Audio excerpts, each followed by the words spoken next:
ಸಂಪೂರ್ಣ ಒಳ ಮೀಸಲಾತಿ ಜಾರಿಗೆ ಆಗ್ರಹಿಸಿ ಬೃಹತ್ ಪ್ರತಿಭಟನೆ. ನಿಮ್ಮ ಚುನಾವಣೆ ಪ್ರಣಾಳಿಕೆ ಬೆಂಕಿ ಹಚ್ಚಿ ಸುಡ್ತಕ್ಕಂಥ ದಿನ ದೂರಿಲ್ಲ.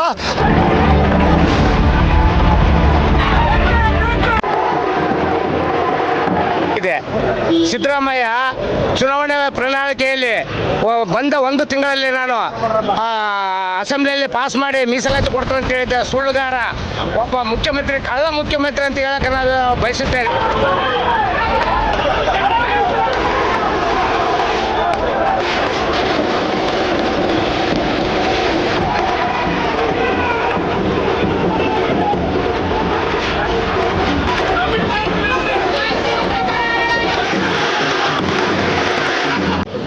ನ್ಯಾಯಮೂರ್ತಿ ನಾಗಮೋಹನ್ ದಾಸ್ ಅದಕ್ಕೆ ಪೂರ್ವದಲ್ಲಿ ಸದಾಶಿವ ಆಯೋಗ ನೇಮಕ ಮಾಡುವಂಥ ಸಂದರ್ಭದಲ್ಲಿ ನಿಮ್ಗೆ ಯಾರು ನೆನಪಾಗಲಿಲ್ವಾ?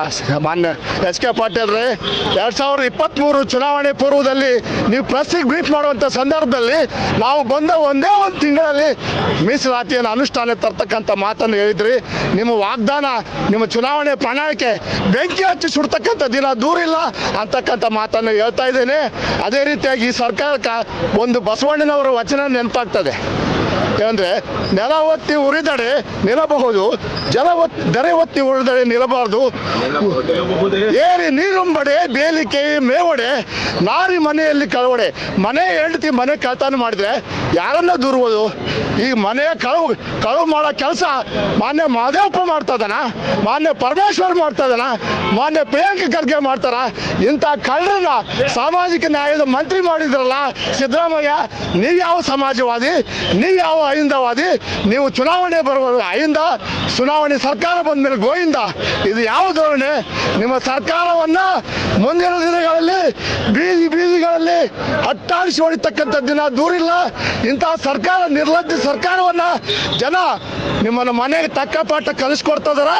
ಈ ಮೂಲಕ ಈ ಸರ್ಕಾರ ಏನು ಇವತ್ತು ಜಾಲಿಯ ಮರ ಆಗಬಾರ್ದು ಅಂತೇಳಿ, ಜಾಲಿಯ ಮರ ಹಣ್ಣು ತಿನ್ನಲಿಕ್ಕೆ ಉಪಯೋಗ ಇಲ್ಲ, ಆ ಮರದ ಕೆಳಗೆ ಕೂತ್ಕೊಳ್ಳಿಕ್ಕೆ ಆಗಲ್ಲ ಅಂತ ಸರ್ಕಾರ, ಕಾಂಗ್ರೆಸ್ ಸರ್ಕಾರ ಇವತ್ತು ಜಾಲಿಯ ಮರ ಸರ್ಕಾರ ಅಂತೇಳಿ ಈ ಸಂದರ್ಭದಲ್ಲಿ ಹೇಳಲಿಕ್ಕೆ ಇಷ್ಟಪಡ್ತಾ, ಕೂಡಲೇ ಮಾನ್ಯ ಮುಖ್ಯಮಂತ್ರಿಗಳು ಇದ್ರ ಬಗ್ಗೆ ಕೂಡಲೇ ಪ್ರಕರಣವನ್ನು ತಗೋಬೇಕಾಗುತ್ತೆ. ಸಾಮಾಜಿಕ ನ್ಯಾಯ 9th ಶೆಡ್ಯೂಲ್ನಲ್ಲಿ ಸೇರಿಸುವಂಥ ಪ್ರಕ್ರಿಯೆಗೆ ಅಖಿಲ ಪಕ್ಷದ ಆಯೋಗವನ್ನು ಕರೀಬೇಕಾದಂಥ ಹೊಣೆಗಾರಿಕೆ ಮಾನ್ಯ ಸಿದ್ದರಾಮಯ್ಯನವ್ರಿಗಿದೆ. ಕೂಡಲೇ 9th ಶೆಡ್ಯೂಲ್ಗೆ ಸೇರಿಸುವಂಥ ಪ್ರಕ್ರಿಯೆಗೆ ಎಲ್ಲ ಪಕ್ಷಗಳು, ಕರ್ನಾಟಕದ ಎಲ್ಲ ಪಕ್ಷಗಳಿಗೆ ಒಂದಾಗಿ ಒಳ ಮೀಸಲಾತಿಯನ್ನು, ಈಗೇನು 15% ಮೀಸಲಾತಿ ಐತಂತ ಸಂವಿಧಾನದಲ್ಲಿ ಸೀಲಿಂಗ್ ಇದೆ, 15%, 17% 9th ಶೆಡ್ಯೂಲ್ನಲ್ಲಿ ಸೇರಿಸ್ಬೇಕು. ಆದರೆ 15% ಒಳ ಮೀಸಲಾತಿ ಪ್ರಕಾರ ಆಗಬೇಕು. 56,432ಗಳನ್ನು 32 ಹುದ್ದೆಗಳನ್ನು ಒಳ ಮೀಸಲಾತಿ ವ್ಯಾಪ್ತಿನಲ್ಲಿ 15% ತುಂಬಬೇಕು. ಉಳಿದಂತೆ 2% ಬ್ಯಾಕ್ಲಾಗ್ ಅಂತೇಳಿ ರೆಸ್ಟಾರ್ ಮಾಡಬೇಕಂತ ಮಾತನ್ನ ಈ ಸಂದರ್ಭದಲ್ಲಿ ಕರ್ನಾಟಕದ ಸಮಸ್ತ ಮಾಜಿಕ ಸಂಕುಲವನ್ನು ಅಣಿಲಕ್ಕಂತ ಕೆಲಸ ಮಾಡಿದ್ರೆ ಈ ಸರ್ಕಾರ ಅಲ್ಲ, ಯಾವುದೇ ಸರ್ಕಾರವನ್ನು ನಾವು ಒಟ್ಟಾಡಿಸ್ತೀವಿ ಅಂತೇಳಿ ಈ ಮೂಲಕ ಎಚ್ಚರಿಕೆ ಕೊಡ್ತಾರೆ.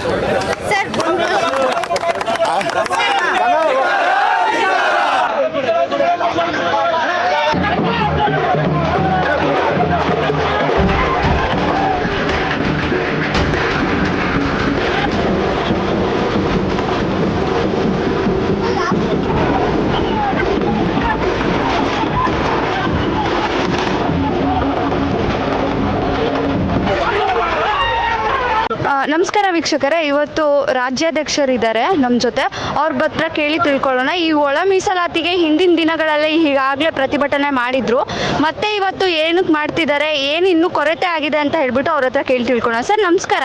ನಮಸ್ತೆ. ಈಗಾಗಲೇ ಹಿಂದೆ ದಿನನೇ ಪ್ರತಿಭಟನೆ ಮಾಡಿದ್ದೀರಾ ನೀವು, ಮತ್ತೆ ಈ ಪ್ರತಿಭಟನೆ ಹಮ್ಮಿಕೊಳ್ಳೋಕೆ ಕಾರಣ ಏನು ಸರ್? ನಾವು ಒಳ ಮೀಸಲಾತಿಗಾಗಿ ಸುಮಾರು 30 ವರ್ಷಗಳಿಂದ ಬೀದಿಯಲ್ಲಿ ಆಮೇಲೆ ರಾಜ್ಯಾದ್ಯಂತ ಎಲ್ಲ ಹೋರಾಟ ಮಾಡಿದ್ರ ಜೊತೆಗೆ ನಮಗೆ ಪ್ರತಿಫಲ ಸಿಕ್ಕಿಲ್ಲ.